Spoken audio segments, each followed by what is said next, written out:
بسم اللہ الرحمن الرحیم۔ علی رضا حواس میں آپ کو خوش آمدید کہا جاتا ہے۔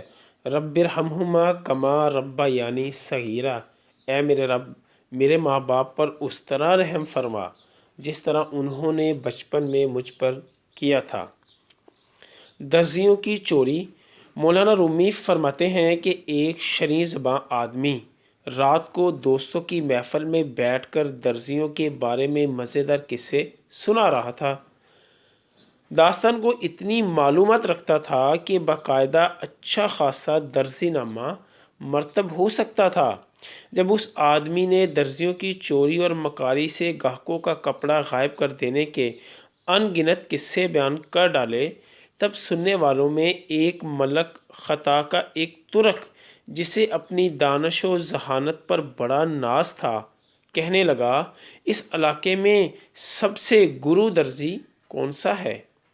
داستان گو نے کہا، یوں تو ایک سے ایک ماہر فن اس شہر کے گلی کوچوں میں موجود ہے، لیکن پورش نامی درزی بڑا فنکار ہے۔ اس کے کاٹے کا منتر ہی نہیں، ہاتھ کی صفائی میں ایسا استاد کہ کپڑا تو کپڑا، آنکھوں کا کاجل تک چرا لے اور چوری کا پتہ نہ لگے۔ ترک کہنے لگا، لگا لو مجھ سے شرط، میں اس کے پاس کپڑا لے کر جاؤں گا اور دیکھوں گا وہ کیوں کر میری آنکھوں میں دھول جھونک کے کپڑا چراتا ہے۔ میاں کپڑا تو درکنار ایک تار بھی غائب نہ کر سکے گا۔ دوستوں نے جب یہ سنا تو کہنے لگے، ارے بھائی زیادہ جوش میں نہ آ، تجھ سے پہلے بھی بہت سے یہی دعویٰ کرتے آئے اور اس درزی سے چوٹ کھا گئے۔ تو اپنی عقل و خرد پر نہ جا، دھوکہ کھائے گا۔ محفل برخاست ہونے کے بعد ترک اپنے گھر چلا گیا۔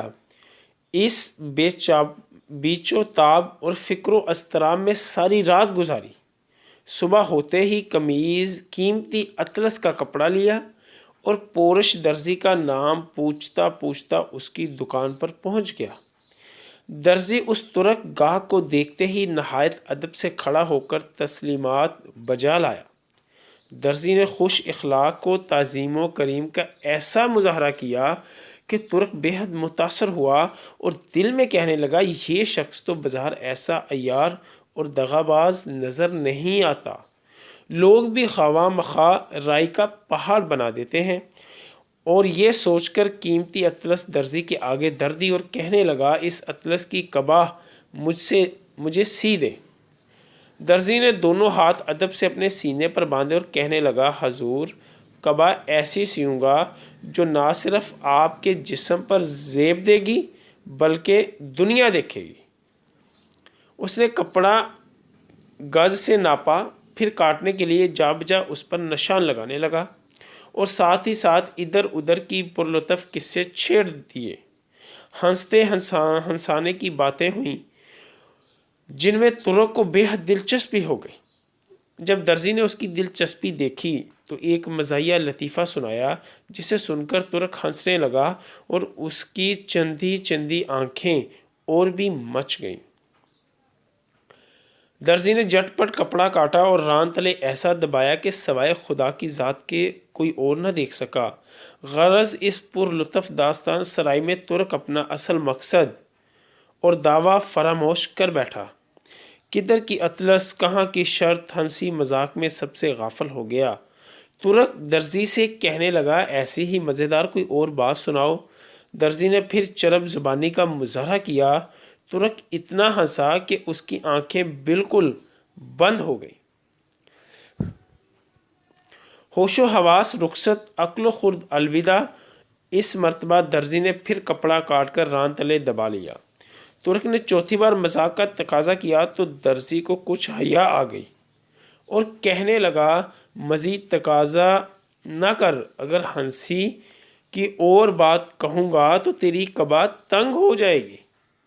مولانا رومی نصیحت فرماتے ہیں کہ جانتے ہو وہ ترکی کون تھا، دغاباز درزی کون تھا، اطلس کیا ہے اور ہنسی مذاق کیا ہے، کینچی کیا ہے اور کباہ کیا چیز ہے؟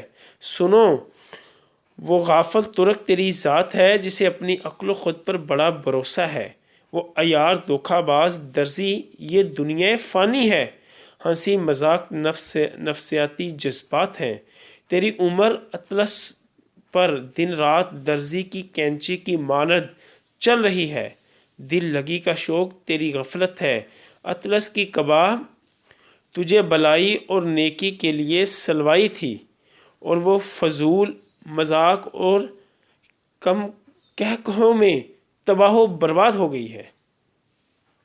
عزیز، اپنے ہوش و حواس درست کر، ظاہر کو چھوڑ باطن کی طرف توجہ کر، تیری قیمتی عمر کی اطلس لیل و نہار کی کینچی سے دنیا و مکار درزی ٹکڑے ٹکڑے کر کے چرائے جا رہا ہے، اور تو ہنسی مذاق میں مشغول ہے۔ حکایت رومی۔ یا اللہ، خاندان اہل بیت کی سچی محبت ہمارے دلوں میں راسخ فرما۔ یا رسول اللہ صلی اللہ علیہ وسلم، ہمارے ماں باپ اور ہماری آل اولاد آپ صلی اللہ علیہ وسلم پر قربان ہو، آمین۔